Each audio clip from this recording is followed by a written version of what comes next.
말씀 보겠습니다. 오늘 우리에게 주시는 말씀은 창세기 21장 22절에서 34절까지의 말씀입니다. 창세기 21장 22절부터 34절까지의 말씀을 우리 한 절씩 교독하며 보겠습니다. 그 무렵에 아비멜렉과 그의 군사령관 비골이 아브라함에게 말하였다. 하나님은 당신이 무슨 일을 하든지 당신을 도우십니다. 이제 여기 하나님 앞에서 당신이 나와 나의 아이들과 나의 자손을 속이지 않겠다고 맹세하십시오. 당신이 나그네 살이를 하는 우리 땅에서 내가 당신에게 한 것처럼 당신도 나와 이 땅 사람들에게 친절을 베풀어 주시기 바랍니다. 아브라함이 말하였다. 맹세합니다. 이렇게 말하고 나서 아브라함은 종들이 우물을 빼앗은 것을 아비멜렉에게 항의하였다. 그러나 아비멜렉은 이렇게 말하였다. 누가 그런 일을 저질렀는지 나는 모릅니다. 당신도 그런 말을 여태까지 나에게 하지 않았습니다. 나는 그 일을 겨우 오늘에 와서야 들었습니다. 아브라함이 양과 소를 끌어와서 아비멜렉에게 주고 두 사람이 서로 언약을 세웠다. 아브라함이 양떼에서 새끼 암양 7마리를 따로 떼어 놓으니 아브라함에게 물었다. 새끼 암양 7마리를 따로 떼어 놓은 까닭이 무엇입니까? 아브라함이 대답하였다. 내가 이 우물을 놓은 증거로 이 새끼 암양 7마리를 드리려고 합니다. 이 두 사람이 여기에서 이렇게 맹세를 하였으므로 그곳을 브엘세바라고 한다. 아브라함과 아비멜렉이 브엘세바에서 언약을 세운 다음에 아비멜렉과 그의 군사령관 비골은 블레셋 사람의 땅으로 돌아갔다. 아브라함은 브엘세바에 에셀 나무를 심고 거기에서 영생하시는 주 하나님의 이름을 부르며 예배를 드렸다. 함께 읽겠습니다. 아브라함은 오랫동안 블레셋 족속의 땅에 머물러 있었다. 아멘. 2026년 1월 마지막 날 새벽 기도에 오신 것을 환영합니다. 오늘 이제 큐티 본문이 창세기에서 이제 21장에서 마무리하면서 잠깐 멈추게 되고 이제 내일부터 요한복음을 이어지게 됩니다. 창세기의 시작도 태초에라고 시작하고 또 요한복음의 시작도 태초에라고 시작합니다. 창조 때 함께 하셨던 예수 그리스도가 이제 말씀이 육신이 되어 이 땅 가운데 오신 사건이 이제 요한복음의 사건이죠. 그러니까 우리를 만드신 이유와 그가 오셔서 우리를 죽으신 이유의 근거는 그분이 우리를 사랑하신다 하는 그 이유이죠. 그리고 예수 그리스도의 죽으심과 부활하심의 사건은 우리를 다시금 재창조하시는 놀라운 사건입니다. 계속해서 요한복음을 묵상하시면서 그 하나님의 사랑을 창세기에서 경험하고 느꼈던 것처럼 또 함께 느끼실 수 있기를 바랍니다. 이 창세기에는 이제 크게 이제 네 족장의 이야기 여러분 잘 아시잖아요. 아브라함과 이삭과 야곱, 요셉까지 이렇게 이어지죠. 오늘은 이제 이 21장에서는 아브라함의 족장의 이야기, 그리고 이제 이어지는 이삭의 출생과 그리고 이삭이 거주할 땅에 대한 이야기가 이제 나오게 됩니다. 여러분 성경에서 보면 의미 있는 이름들이 있습니다. 특별히 언약을 맺고 이름을 지어 그 약속을 기억하는 이제 지명들이 있다는 거죠. 창세기 28장에 보면 하나님의 집이라는 뜻을 가진 퀴즈입니다. 뭐죠? 베델. 그죠? 야곱이 하나님의 약속을 받고 지은 이름이죠. 그 다음에 창세기 31장에 야곱과 라반이 언약을 맺고 세운 이 경계의 장소가 있는데 증거의 무득이라는 이름을 가진 길르앗. 그죠? 그리고 오늘 맹세의 우물이라는 뜻을 가진 뭐죠? 브엘세바. 그렇죠? 브엘세바. 아브라함과 아비멜렉 사이에서 맺은 언약 가운데서 붙여진 이름입니다. 사실상 두 번째 족장인 이삭이 거하는 거주지가 바로 이 그랄 땅이고, 이제 우리가 뒤에 이제 나중에 이제 보게 되겠지만 26장 이후에서 이삭이 거주하는 이 그랄 땅에서의 이제 일들을 보게 되는 거죠. 그러니까 우리나라의 이름 가운데도 이와 같은 이름들이 있죠. 태조 왕건이 신검을 물리치고 천하가 평안해짐을 기념하여 붙인 이름, 그 도시가 뭘까요? 천안. 그죠? 왕건이 견훤과 싸워 큰 이익을 본 곳이라고 하여 붙여진 이름, 우리랑 가깝죠? 이천. 우리가 이제 가까이 있는 어정도 임금이 행창한 중에 마신 우물에서 유래했다고 해서 어정이라고 하는 이름을 이제 붙인 거죠. 그러니까 오늘도 우리가 브엘세바를 보고 있고 이게 언약을 맺을 때마다 그 하나님께서 지명의 이름을 지어 주셨는데 그 이름을 지으면서 하나님의 그 약속을 기억하라라고 하는 것이죠. 근데 오늘 이 브엘세바의 이름을 지어 약속한 것은 바로 이 우물과 관련되어 있습니다. 하나님께서 분명히 약속하셨어요. 이른 비와 늦은 비로 이 척박한 땅을 적시고 수분을 공급하셔서 그 땅을 이제 생존하게 하시죠.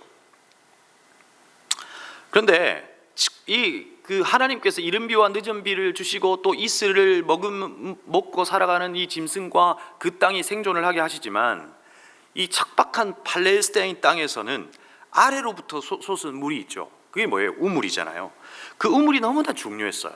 그 우물을 중심으로 해서 가지는 권리는 이 정치적인 권리와 힘으로 또 연결되어 있었고, 우물을 중심으로 해서 거주지가 결정되기 때문에 이것은 단순히 그냥 물을 마시는 어느 한 장소가 아니라 정치적인 개념 안에서 어마어마하게 중요한 장소라는 것이죠. 그런데 오늘 아브라함이 우물의 소유권을 확보하기 위해서 당시에 가장 큰 힘을 가진 아비멜렉에게 항의하는 모습을 보게 됩니다.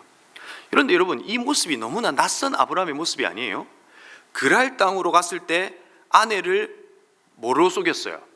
누나라고 속였다니까요. 누이라고 속였던 아브라함의 모습과는 전혀 다릅니다.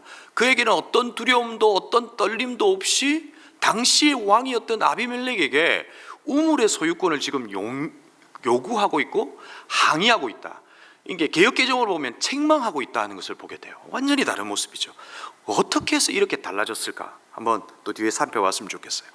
하나님에 대한 확신 속에서 사실은 이 아브라함은 당당하게 바뀐 것을 알 수 있죠. 자, 그러면 언제 이 일이 일어났을까? 오늘 이 일이 언제 일어났을까 하는 거예요. 자, 여러분 성경을 한번 보시면 오늘 말씀의 이제 시작이 22절인데 그 무렵에라고 하고 이제 시작하죠. 개역 개정에는 그때라고 시작하고 영어 성경에는 at that time이라고 시작해요. 그러면 오늘 이 성경에서 말하는 그때는 언제일까요? 그러니까 성경의 앞부분을 보면 우리는 알 수 있죠. 21장에서 어떤 일이 벌어져요? 21장 1절에 주님께서 말씀하신 대로 사라를 돌보셨다. 사라에게 약속하신 것을 주님께서 그대로 이루시니 사라가 뭐했다? 임신했다. 그러니까 사라가 임신한 사건, 100세의 아들을 낳은 사건이 이 앞에 기록되어 있는 거죠.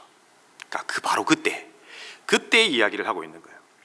근데 여러분, 오스왈드 챔버스가 이 부분을 해석했어요. 그러니까 21장 1절에서 벌어지는 이 일들을 해석하면서 어떻게 해석했냐면, 상식과 믿음, 초자연적인 것과 자연적인 것을 연결해서 설명해요. 좀 어려울 수 있지만 한번 잘 들어보세요. 상식과 적대 관계를 갖는 믿음은 뭐다? 맹신이고, 믿음과 적대 관계를 갖는 상식은 이성주의다. 오직 믿음으로 살아내는 것이 바로 이 상식과 이 초자연적인 것과 자연적인 것, 상식과 믿음을 연결할 수 있다라고 하는 이야기를 해요. 이게 무슨 말이냐면 이런 거죠.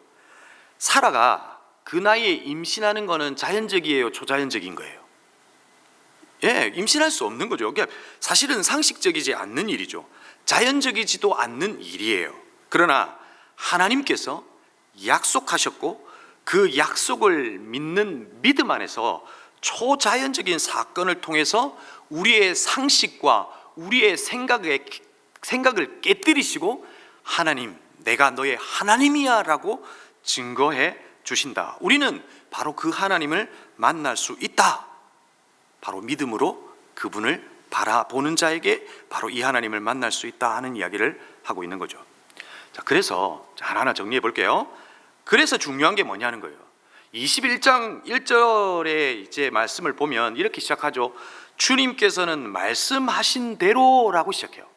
그러니까 이미 주님께서 약속하신 대로 말씀을 주신 대로 이 일을 시작하는 거예요. 하나님께서 갑자기 이 일을 시작하신 것이 아니라 이미 아브라함과 사라에게 그 인류 속에서 약속하신 약속대로 그 일을 이루고 있는 것을 보게 되죠. 그런데 여러분, 재밌는 게 21장 21절, 그러니까 오늘 우리가 본 본문 앞에까지의 말씀을 보면 반복적으로 등장하는 표현이 있어요. 아마 여러분 다시 읽을 때 한번 이제 성경을 이렇게 동그라미 치면서 한번 보세요. 그러니까 하나님이라고 하는 단어가 반복적으로 등장해요. 그러니까 21장 1절부터 21절까지의 하신 일들의 주도권은 누가 가지고 있어요? 하나님이 가지고 있는 것을 보게 되죠. 2절에 보면 하나님이 아브라함에게 약속하신 대로 바로 그때가 되니 아들이 태어났다. 그러니까 그렇게 하신 것도 하나님이다. 6절에 보면 하나님이 나에게 웃음을 주셨다. 도저히 일어날 수 없는 초자연적인 일을 통해서 사라를 웃게 하신 분이 하나님이다. 17절에도 하나님이 그 아이의 울음소리를 들으셨다. 이스마엘의 울음소리를 들으시고, 19절에 하나님이 하갈의 눈을 밝히시고, 20절에도 하나님이 그 아이와 함께 계시면서 돌보셨다. 철저하게 하나님이 그 모든 주도권을 가지고 있죠. 그런데 22절을 딱 넘어가면서부터 그 주도권이 사실은 하나님에게서 하나님을 믿는 아브라함에게로 바뀌는 것을 보게 돼요. 그때라고 시작하는, 다시 말해서 이삭이 태어나고 이스마엘의 이제 갈등 가운데서 하갈과 이스마엘을 떠나보내는, 그러니까 아브라함에게는 도저히 있을 수 없는 이삭이 태어난 것을 통해서 가장 행복하지만, 또 하갈과 이스마엘을 떠나보내는 가장 큰 고민 가운데 있는 바로 그때 이 일이 벌어진 거예요. 21절까지는 하나님께서 주도하셨는데 22절 이후에는 바로 그 하나님을 알고 그 하나님을 믿는 달라진 아브라함의 당당함을 볼 수 있는 거예요. 믿음으로 주도권을 가지고 살아가는 아브라함의 모습을 보고 있는 거죠. 여러분, 여기에서 우리가 깨닫는 게 뭐예요? 하나님을 만나고 하나님을 아는 지식이 우리의 삶을 결정할 수 있다는 거예요. 하나님을 아는 지식이 우리의 삶의 태도를 결정할 수 있다는 거예요. 하나님이 어떤 분이신지를 아는 것이 오늘을 살아가는 우리의 일상의 선택과 우리의 삶을 결정할 수 있다는 거예요.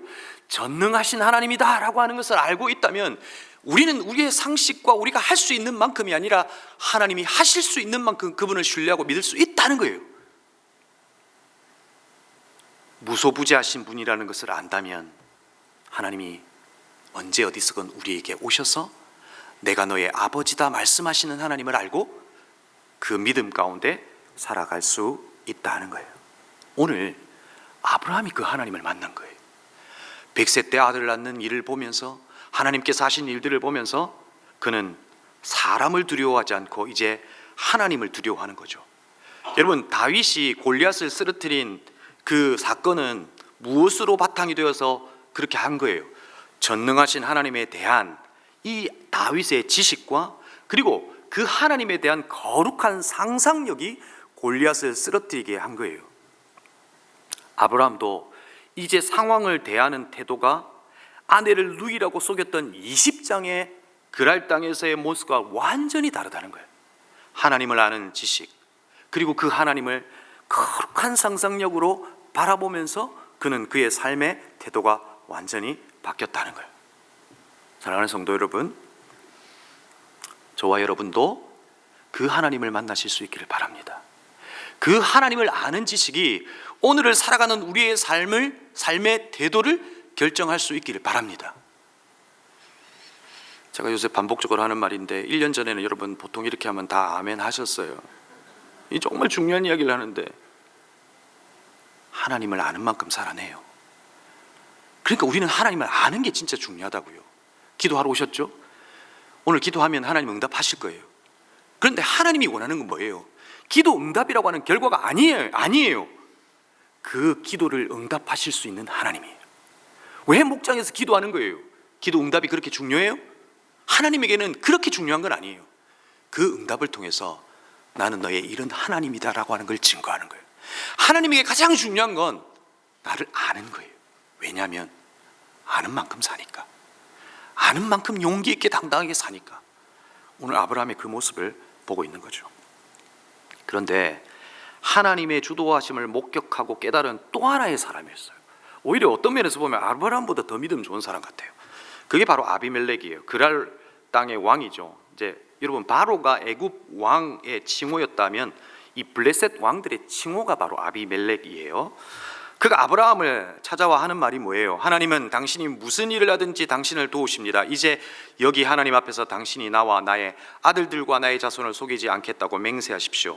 내가 당신에게 한 것처럼 당신도 나와 이 땅 사람들에게 친절을 베풀어 주시기 바랍니다.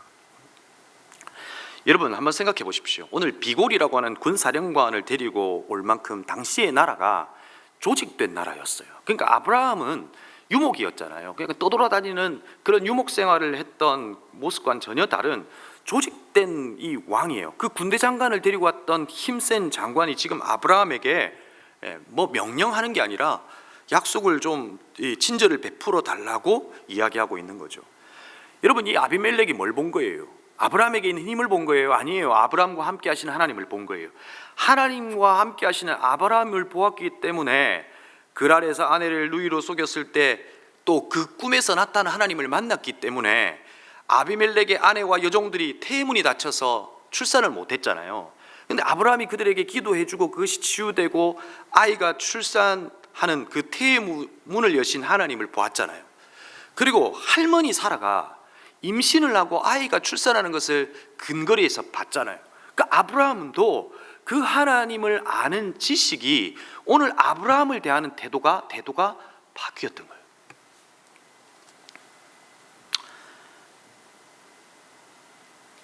사랑하는 성도 여러분, 우리는 어떻게 그러면 하나님을 알 수 있을까요? 아브라함의 생애를 볼 때, 하나님의 말씀을 붙들 때 주의 말씀하신 대로, 그가 약속하신 대로 우리의 삶에 역사하신다는 것을 믿고 살아갈 때, 그분의 약속하신 말씀대로 된다라고 하는 것을 믿고 순종하고 살아갈 때 하나님의 역사가 있고 우리는 그 하나님을 알아요. 우리에게 중요한 건 하나님에 대하여 아는 것이 아니라 하나님을 아는 것이 중요해요. 하나님을 아는 지식, 그 인포메이션을 아는 지식이 그렇게 중요한 게 아니라 내가 경험한 하나님을 아는 게 중요하다고요. 어떻게 아냐고요? 그분의 약속하신 말씀을 붙들고 그 말씀대로 살아보는 거예요. 그럴 때 우리 가운데 당신을 계시하시고 증명해 보이시는 하나님을 만날 수 있다는 거예요. 우리는 아브라함에게 일어난 결과만 기억해요. 100살에 아들 낳았다. 하지만 하나님의 약속은 그의 나이 75세로부터 시작돼요. 사실 그 하나님의 약속을 분명히 확신했다면 25년의 시간이 좀 짧아질 수도 있어요. 그런데 여러분, 바로 그에게 그와 같은 일을 하실 수 있었지만 하나님은 25년을 기다리셨어요. 아브라함에게 상식으로 할 수 있겠다라고 하는 생각이 내려놓을 때까지, 내가 할 수 있겠다라고 하는 생각에서 내려놓을 때까지 하나님, 난 아무것도 할 수 없어요. 오직 하나님만이 하실 수 있겠다라고 하는 100세까지 기다리신 거예요. 사랑하는 성도 여러분, 뭔가 할 수 있겠다고 생각이 드세요? 안 될걸요. 힘을 빼야 돼요. 다 내려놓아야 돼요. 그래야 추가하세요. 그때까지 기다리셨어요. 그게 25년이에요. 하나님은 그 아브라함에게 있었던 그 상식을 깨뜨리시고 역사하시는 하나님으로 아브라함을 만나 주셨고, 오늘 모두가 아는 브엘세바의 지명을 거기에 두신 거예요. 그리고 아브라함은 이제 어떤 모습이에요? 33절에 보니까 에셀 나무를 심고 거기에서 영생하시는 하나님의 이름을 부르며 예배를 드리는 것을 보게 되죠. 예배를 드리는 사람으로 바뀌었어요. 하나님께 영광을 돌리는 예배하는 아브라함의 모습을 우리가 지금 보고 있다니까요. 아브라함은 이 예배 속에서 하나님에게 어떤 고백을 했을까요? 아마도 그 예배를 드리면서 이런 독백을 하지 않았을까요? 그랄 땅에서 나를 지켜주셨던 하나님, 내 아내와 내 자식을 지켜주셨던 하나님, 절망 가운데 모든 것을 포기하고 하나님은 복이 되겠다고, 자손을 주겠다고, 땅을 주겠다고 약속하셨지만 그 일들이 이루어지지 않는 그때, 나는 모든 것을 포기하고 있을 그때에, 절망 가운데 눈물과 그냥 포기의 한숨만 있었던 그때에 하나님은 내게 주신 말씀대로 이루시고 아내와 나를 웃게 하셨죠. 하나님 고마워요. 하나님 감사해요. 이 고백을 하지 않으실까요? 아브라함을 지키시고 살리셨던 하나님은 우리의 하나님이에요. 절망 가운데 계세요? 그 절망 속에서 우리는 하나님의 역사를 볼 거예요. 이내 곧 우리를 웃게 하시는 하나님을 만나게 될 거라고요.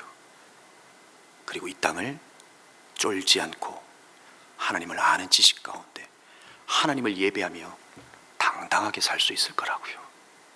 그런 저와 여러분이 되기를, 아니 그런 하나님이 저와 여러분의 하나님이라는 것을 믿고 살아가는 우리 모두가 되기를 주님의 이름으로 축복합니다. 우리 시간 함께 기도하기를 원합니다. 말씀을 기억하며 기도하십시다. 여러분 너무 쫄지 마세요. 너무 두려워하지 마세요. 우리에게도 아브라함에게 있었던 약속이 있잖아요. 세상 끝날까지 너와 함께 하겠다. 넌 내 아들이다. 내가 너의 아비라고 하는 것을 증명해 보이겠다라고 하는 하나님의 분명한 약속이 있어요. 우리가 해야 될 유일한 일은 그 약속을 붙드는 것과 주님께서 약속하신 것을 믿고 살아내는 거예요. 그러면 하나님을 알게 돼요. 아는 만큼 사라져요. 오늘 우리에게도 그 하나님을 만나게 하시고 아내 사라를 웃게 하셨던 것처럼 절망 가운데 우리를 웃게 하시는 하나님을 만나게 해주십시오. 말씀을 기억하며 기도하십시다. 그리고 두 번째로 기도할 것은 우리 주일 예배를 두고 기도했으면 좋겠습니다. 모든 목장 연합 예배 가운데 하나님을 만나는 예배가 되게 하시고 우리도 그 예배 속에서 만난 하나님으로 에셀 나무를 심는 목장 연합 예배가 되게 해주십시오. 그리고 여러분이 가져오신 기도의 제목 가지고 이 시간 합심으로 함께 기도하시겠습니다. 기도합니다.